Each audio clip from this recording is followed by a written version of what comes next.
let's talk about how tonight's debate will work. NBC 15's Gabriella Rusk joins us live inside Fiserv Forum. And Gabriella, 8 candidates are set to take the stage tonight.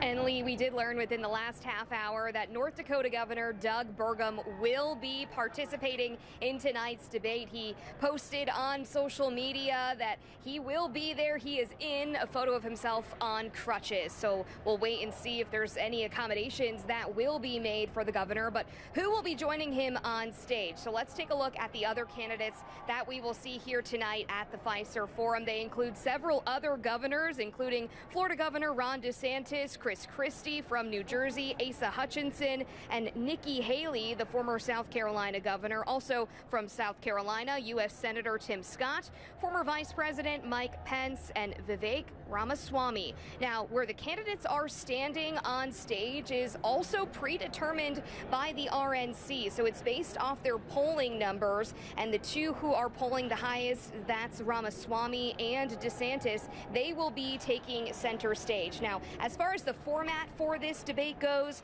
they will have 2 monitors, Fox News that is. There'll be 2 monitors. All the candidates will have 45 seconds for closing statements, but they will not have any opening statements. They will have a minute to answer each question and then 30 seconds to either respond to a question or a follow-up if a moderator decides. So everything will get going here very shortly. We are just hours away from the actual debates taking place.